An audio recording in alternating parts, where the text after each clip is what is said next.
Irashaimase! Hello and welcome to Fataris' Kitchen. I'm your host, Chef Fataris. It's time once again for Shoot 'em Up Saturday, and on the menu this week we have Master of Weapon, some classic arcade action. What kind of taste will it have? Let's get cooking and find out. From legendary developer Taito, Master of Weapon released to arcades in 1989. Now in February of 2024, it's available as an arcade archive title for the PlayStation 4 and the Nintendo Switch. This title really feels like your standard late 80s, early 90s vertical scroller. But that said, it's part of Taito's more obscure back catalog, and those titles really do interest me, even if the quality does vary a little bit. This one overall, I don't feel is their strongest title, and where it's basically kind of your standard vertical scroller. Unless you like that era of game, it's probably a safe pass. With all that said, it does have this creepy vibe, and it's relatively short, so it might not be one that's bad to go and pick up and just play through a couple times. Diving into the game itself, so the start screens here is relatively dull, but you can see it does support 2-player. However, it's 2-player alternating, so today will be a single-player run. We do have a bit of story here. If you were to watch through the demo screen of the game itself, you'd get the rest of the story. Basically, Earth had a nuclear war, and where you're playing the role of one survivor trying to escape a supercomputer that's trying to wipe out humanity. Kind of like normal sci-fi post-apocalyptic stuff. As far as the weapons are concerned, since we are the Master of Weapon, there's two primary weapons equipped on our particular ship. So we've got our aerial Vulcan, which we'll use to take out enemies in the air, and we also have a ground or a surface, surface Vulcan as well. In addition to that, we have a special weapon, basically your option weapon, that you can see displayed there in the bottom right, and if we press both buttons at the same time, we'll activate that weapon. So the piercing itself just kind of fires like a piercing missile down at the ground that deals some pretty decent ground damage.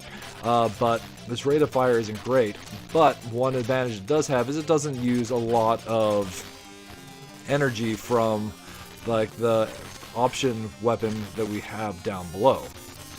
There are a total of 5 different option weapons, so maybe we'll get to show off a couple of the others while we play. My favorite is the G, the Guide, which basically acts as a weapon that will home in on enemies not just on the ground, but also in the air if there aren't enough ground targets. In addition to that, we also have one other potential method for attacking enemies, and that's with the speed up.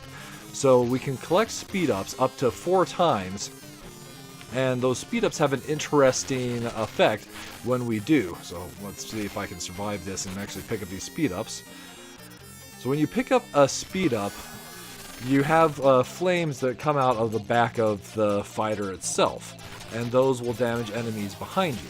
However, it only lasts for a short period of time, about 6 seconds or so, so you can use that to your advantage, and even if you're at max speed, you can continue to pick those up. And it's not hard to get there. The game prioritizes giving you speed power-ups over everything else. As far as your main firepower for the your aerial weapon, it powers up for a total of 5 times. So you start at level 1 and you can power it all the way up to level 5. However, a death does reset you back to default power. So here we find ourselves fighting the first boss.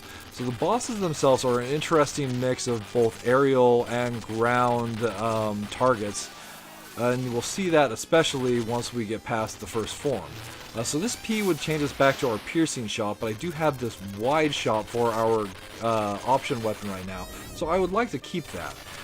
You'll see when I do go and use that, it completely depletes the meter down below to fire out that wide, powerful shot, but it does do a fair bit of damage. So this is where the creepy factor comes into play. Most of the bosses in this game have this weird kind of biological look to them, like this boss here with the eyes and the tentacle and all that. And not only that, but you also have this like creepy music playing while you fight them. So almost just kind of like a bit grotesque and just off. It's a little bit unsettling for sure.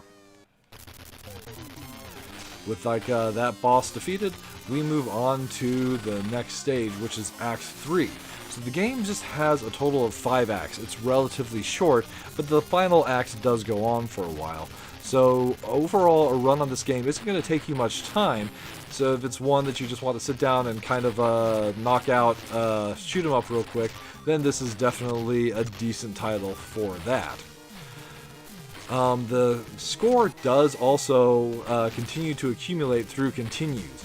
You don't see that on the online leaderboards, but on the local leaderboards on the game itself, it does note how many plays or continues you had, which is something I kind of wish that the online leaderboard had, so you could just kind of gauge how good the people you were playing against are.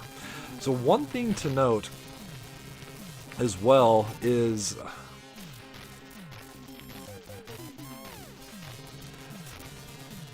the game itself doesn't have very complex scoring at all. There are some enemies, like groups, that once you defeat them, they'll give you extra bonuses, but that's really about the only thing I've seen that would help you gain like a higher score. Overall, a couple playthroughs through the game, and you'll kind of see everything, and there's not much incentive to come back and play without there being a deeper scoring system to it. There is some neat sprite work going on here, and coming up we actually have a part that I thought was really interesting in the gameplay itself, but it only happens like in this one particular stage where the perspective briefly shifts for a moment.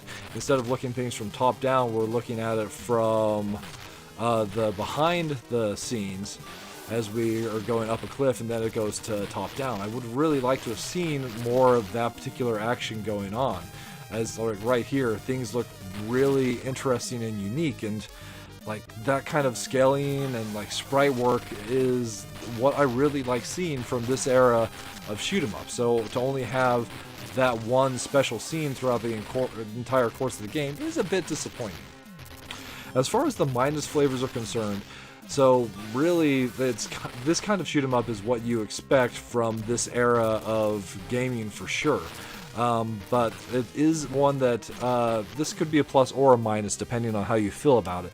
But the game, as I mentioned, is definitely on the shorter side. Then the lack of unique, interesting comboing scoring system really does go and hurt the replayability for this kind of shoot 'em up. Also, I'm not necessarily a fan that it has like such a strong power down mechanic where no matter how strong you get, once you lose a life, you're basically back to base power. But on the plus side, so that really creepy vibe when you're fighting the bosses and all the kind of grotesque eyeballs and the creepy music and all that is really kind of what I find interesting about this game. The sprite work as well, though overall the background does just get a little bit boring and is kind of drab overall. But I do like some of the sprites that they've got going on here, and that little bit that they go and play around with the scaling and rotation of the enemies is really nice to see. So there you have it. Master of Weapon, served up for your enjoyment. This one is definitely more of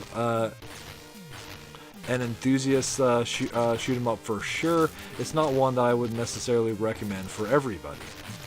But I have enjoyed my time with it, so if you like what you see here, then this one might be worth a couple playthroughs for you as well. And with that, we find ourselves at the end of this week's Shoot 'em Up Saturday. As always, I want to thank you so much for joining us this week. I hope you have a wonderful week yourself, and we look forward to seeing you again next time.